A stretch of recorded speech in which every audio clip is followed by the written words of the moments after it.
memang suasananya cukup seram dan cukup menakutkan guys pada malam tu.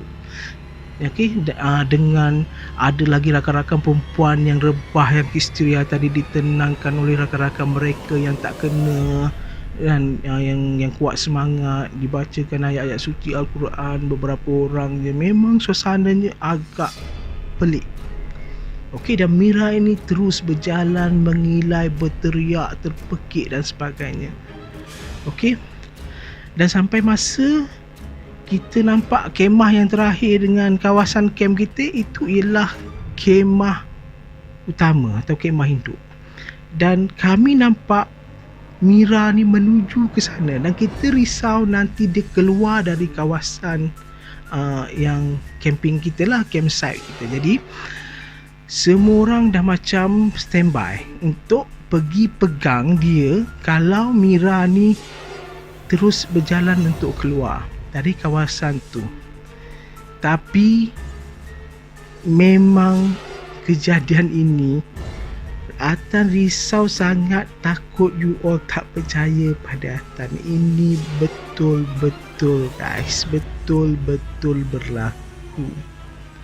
Okey, you check lah dekat satu universiti dekat Perak, ada satu batch tu memang mereka alami benda ni. Tapi yang Atan risau sebab dia macam dalam drama. Bila Mira ni tadi menuju ke kemah utama,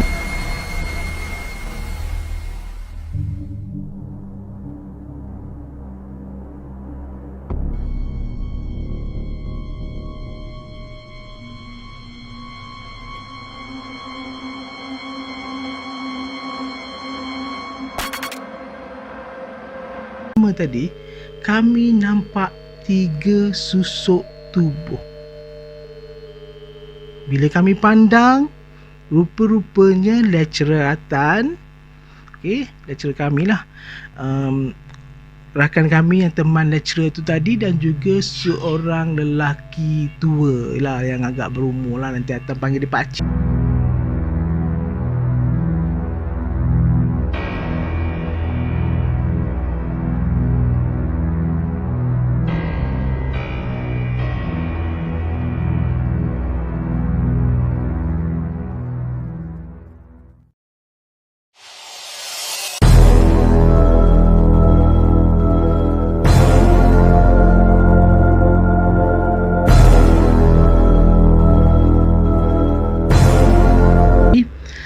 Lelaki tua itu minta supaya kami biarkan sahaja Mira, jangan sentuh. Dia kata biar saja dia dekat situ, you hanya jauhkan sikit diri daripada dia, you all jauhkan sikit diri daripada dia dan biarkan dia.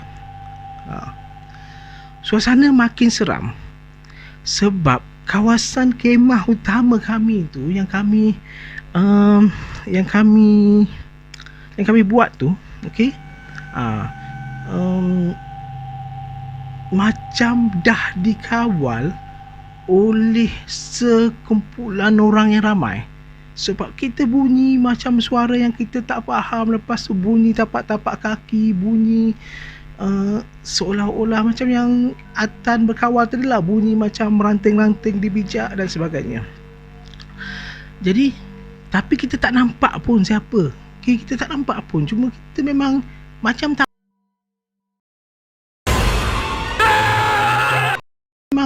macam tahu kan, macam ni lah, macam kita dekat susah je nak bagi contoh kan, tapi macam kita tahulah ada orang dekat sekeliling kita tu, tapi kita tak nampak, kita hanya nampak kita sahaja. Okey, jadi lelaki tua tu, pakcik tu tadi, dia bagi tahu kita jangan buat apa-apa. Jadi dia pun mula bercakap dengan Mira. Dia mula bercakap dengan Mira. Okey, dia minta air kosong, air mineral dan sebagainya, dia letak supaya dibaca-bacakan ayat-ayat Quran dan sebagainya oleh kami. Okey, yang tak ada kerja tu, dia kata you ambil air, baca ayat Quran dekat air tu supaya you all dapat minum nanti. Jadi pakcik ni dia bercakap dengan Mira tu. Dia mula bercakap dengan Mira tu. Jadi, dan kita dengar Mira ni bagi tahu dia pulangkan balik barang aku. Pulangkan balik barang aku. Pulangkan balik barang aku. Macam merintih-rintih dengan pakcik.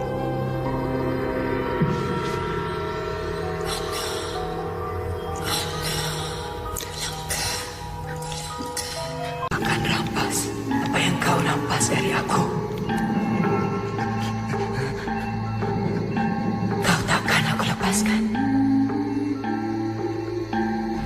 Okey guys, Atan yang kebetulan duduk betul-betul bertentang mata dengan Mira pada masa itu, memang tak boleh lihat dia punya mata.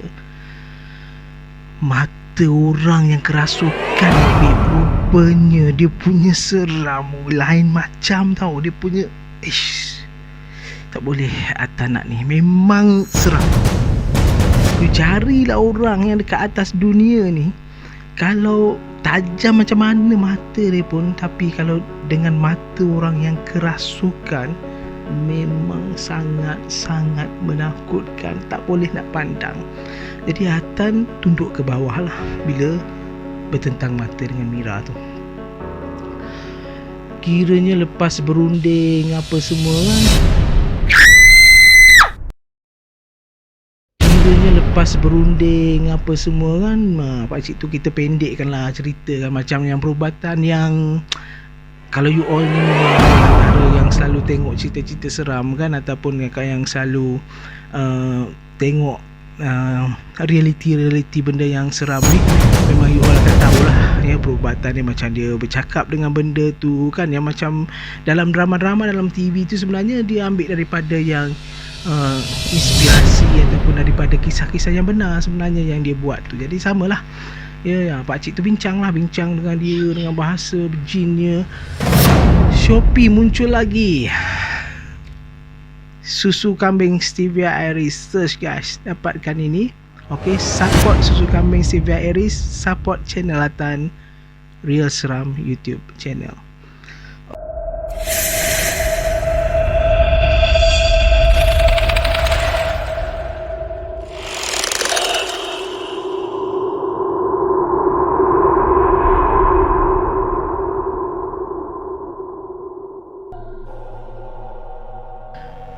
Pakcik tu lepaskan Mira berjalan seorang diri. Okey, kami semua saling pandang memandang. Okey, pakcik tu kata biarkan dia pergi. Jadi Mira pun berjalanlah gelap-gelap seorang diri. Pada masa tu kami nampak dia menuju ke kemah dia lah, kemah personal dia, kemah dia dan rakan dia. Pada masa tu Mira duduklah adalah dengan salah seorang lagi rakan Atan lah, rakan sekelas Atan yang perempuan tu. Jadinya Mira pergi menuju ke situ. Jadi bila Mira menuju ke situ, kami nampak yang peliknya Mira berjalan pada masa itu bukan lagi berjalan. Kita tengok kelajuannya dan kaki Mira pada masa itu seperti tidak memijak tanah guys. Memang kalau siapa yang pada masa tu duduk tempat Atan and the team punya camping, memang pengalaman ini akan jadi kenangan sampai bila-bila.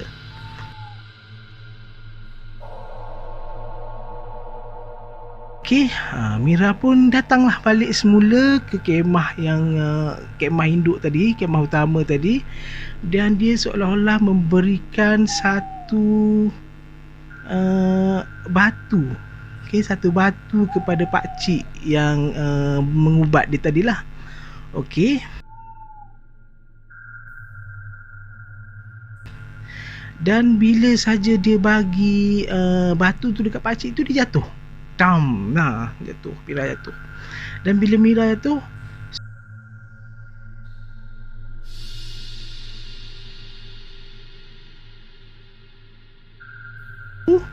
Okey, yang lelaki 3 orang kat sini. Kan Atan tadi duduk yang belakang dia kan, belakang pak cik tu, bertentang mata dengan Mira. Dia kata, yang kamu 3 orang ni datang ikut saya, dia kata. So cuak lah. Ni buat apa lagi pak cik ni? Aduh kan.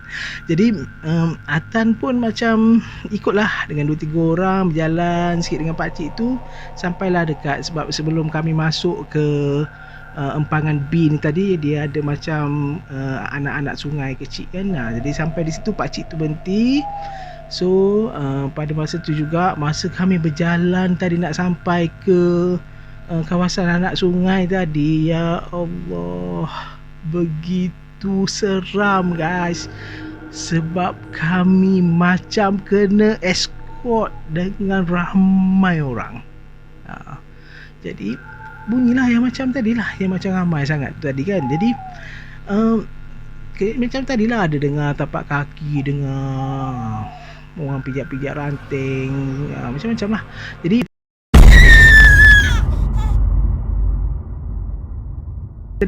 barang yang Mira bagi kat dia tadi, dia ambil barang tu. Okey, bukan dia ambil lah, dia angkat tangan dia, dia baling jauh-jauh dalam anak sungai itu. Dan hujan yang tadinya agak lebat tiba-tiba berhenti guys. Hujan berhenti secara serentak. Okey. Dan entiti yang berada macam ikut kami tadi juga macam dah tak ada. Macam suasana yang seram tu tiba-tiba hilang. Okey. Jadi kami baliklah ke kemah utama, kemah induk tadi dengan pak cik tadi. Tengok Mira pun dah mula sedar. Pak cik tu kata yang mana yang perempuan yang boleh baca ayat Quran, yang tak uzur, yang boleh sembahyang apa semua tu, tolong ambil dia pangku dia dan jangan berhenti baca ayat-ayat Quran untuk dia lah. Okey, baca ayat kursi, baca Yasin untuk Mira ni lah.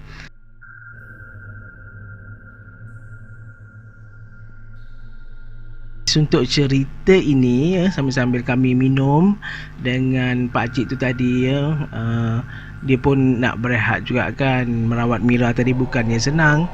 Jadi Atan nak kongsilah dengan you all semua bahawasanya yang merawat Mira tadi sebenarnya adalah seorang ustaz.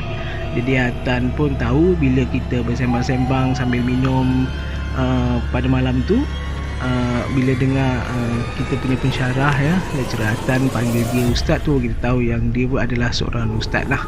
Okey, dan kita tanyalah dia apa yang berlaku sebenarnya. So dia ceritalah yang Mira ni sebenarnya telah ambil barang kepunyaan seorang puteri raja yang dah beratus-ratus tahun dah duduk dekat perkampungan dia. So kita terkejut, macam mana dia ambil barang tu? Rupa-rupanya ustaz tu bagi tahu sebenarnya kan, yang sebenarnya tempat yang tim kayak, tempat yang tim kayak punya persinggahan kan. Sebabnya biasalah bila kita buat aktiviti kayak, contohnya kalau perjalanan tu 3 jam, kita tarung sekaligus 3 jam kan. Jadi kami akan berhenti dulu berehat dekat mana-mana port yang ditetapkan, dan selepas lebih kurang setengah jam 40 minit macam tu, barulah kami akan sambung perjalanan balik. Jadi di tempat persinggahan itulah rupa-rupanya ustaz tu kata di situlah adanya satu perkampungan puteri raja yang dah beratus-ratus tahun dah bersama-sama dah duduk dekat situ. Jadi Mira ni ambil lah batu tu yang ada dekat tempat tu lah. Dan memang ini pun diiyakan lah oleh rakan karib Mira sendiri yang berkayak bersama dengan dia dalam kumpulan yang sama. Dia bagi tahu, memang Mira bagi tahulah, cantik lah batu ni. Akak rasa akak nak ambil lah simpan buat kenangan. Bila lagi akak nak datang kat sini? Rasanya dah tak datang kot lepas ni kan. Jadi dia pun terus ambil tanpa meminta izin lah kalau ikutnya kan. Tapi kita tak tahulah apa cara-cara yang sebenarnya. Jadi ustaz tu bagi tahulah juga, dia kata tengoklah, dia kata tempat tu kan cantik, tapi tempat tu guys memangnya setiap kumpulan yang berkayak dia akan singgah dekat situ. Kan Atan kan berada dalam kumpulan satu. Jadi kumpulan Atan dah pergi pagi dekat tempat tu. Memang tempat tu memang cantik. Dia macam taman tu tak, ada landscape-nya, bersihnya. Jadi rumput-rumputnya seperti di mesin apa semua kan. Jadi ustaz tu pun memang tanyalah kita orang, kau orang perasan tak, dia kata rumput-rumput tu tak panjang pun macam di mesin kan. Dia macam ustaz tu boleh nampak tu tempat tu. Jadi ustaz tu bagi tahulah yang rupa-rupanya memang kawasan yang didiami oleh mereka makhluk-makhluk yang sebegitulah. Tak tahu nak sebut apa. Itu sebab kita tanya ustaz, orang Bunian ke ustaz? Dia pun kata entahlah, dia jawab macam tu sahaja.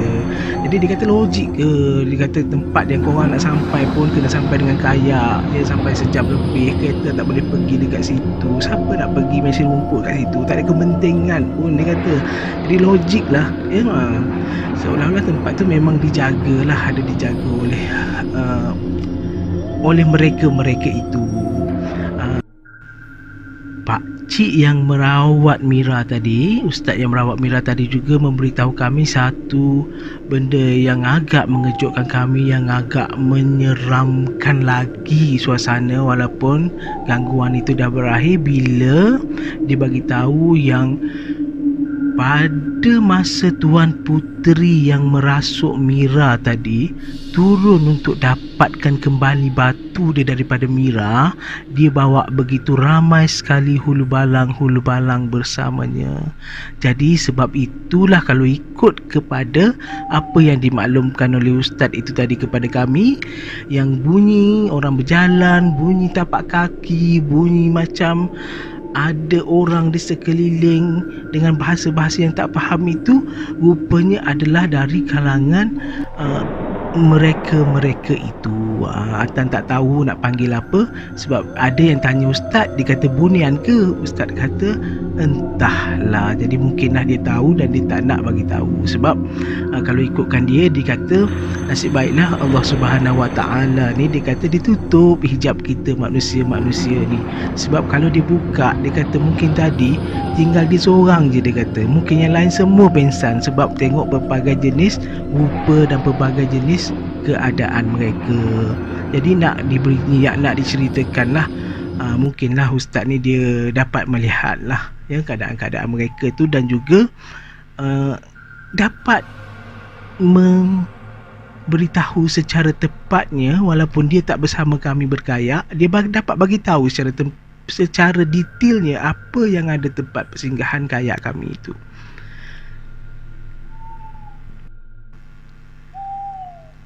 Kami juga diberitahu yang bersilat dengan bidin tadi rupa-rupanya salah seorang daripada mereka itu. Jadi kalau ikutkan apa yang diberitahu oleh ustaz itu, dia bukannya nak mengganggu bidin, tetapi sekadar nak menguji ilmu silat yang bidin ada. Itulah antara kesimpulan-kesimpulan yang dapat diberikan, dan ustaz ini seolah-olah dapat melihat bentuk dan keadaan mereka tadi, dan juga ustaz ini yang kami buat tertanya-tanya, yang membuatkan kami tertanya-tanya. Peliknya bila kami tanya dia pernah pergi ke tidak tempat persinggahan tim kayak kami tu, tapi dia kata tak pernah pergi, tapi dia boleh cerita satu-satu detail tepat macam dia juga pernah berada di situ. Jadi wallahu alam lah, itu mungkin kelebihan yang diberikan oleh Allah Subhanahu Wa Taala kepadanya. Dan satu benda yang membuat semua saling berpandangan dan tidak meneruskan aktiviti hari ketiga, melainkan berkemas semua barang dan terus balik, adalah bila ustaz itu, pakcik tadi, bagi tahu yang rupa-rupanya gadget ataupun yang kita letakkan kemah dapur, tempat kita letak buat tempat basuh pinggan, tempat basuh tangan tu, kita semua rupanya memijak satu kubur lama keturunan puteri itu tadi. Itu yang membuatkan dia dan orang-orangnya sangat marah. Itulah yang kalau diberitahu oleh ustaz itu tadi. Okeylah guys, panjangnya cerita ni sampai 2 episod ya. Atan sebenarnya nak bagi tahu dengan you all juga bahawasanya Atan adalah juga dapat ya tips cara dan juga adat untuk masuk ke hutan ni. Cumanya Atan rasa tak sempat untuk Atan kongsikan dalam siri kali ini sebabnya dia dah panjang dengan cerita Empangan B ini. Okey, jadinya Atan insya-Allah akan kongsikan dengan you all di lain-lain masa. Okey, Atan dapat ilmu ni semasa Atan pergi ke sebuah negeri T, tadi B, ke sebuah negeri T, mendaki gunung T, sebab Atan ni dulu memang antara orang yang suka kepada outdoor lah. Okey, dan kalau you all tahu, saya rasa you all boleh agak gunung T di negeri T ni, atas dia tu ada satu kubur kan. Jadi masa Atan nak pergi daki gunung T ni, okey, bersama dengan rakan-rakan dulu, kita pergi pada masa tu petang, dan malam tu ada satu tim rakan muda, kerasukan lebih kurang Mira lah, tapi dia campsite dia jauh sikit daripada kami, so kami tak tahu apa yang sebenarnya berlaku. Dan dalam malam tu kami bersembang-sembang lah. Biasalah kita camping kan, tak ada benda nak buat malam, kita bersembang je. Datanglah ranger hutan atau pegawai hutan ni, dia bersembang-sembang dengan kami dan memberikan banyak tips dan juga cara-cara adat-adat bila berada di hutan. Jadi insya-Allah Atan akan kongsikan dalam siri-siri yang lain nanti. Yang belum share, yang belum like dan yang belum subscribe, boleh buat sekarang, kerana keseraman anda akan berterusan di Real Seram YouTube channel. Jumpa lagi. Bye bye.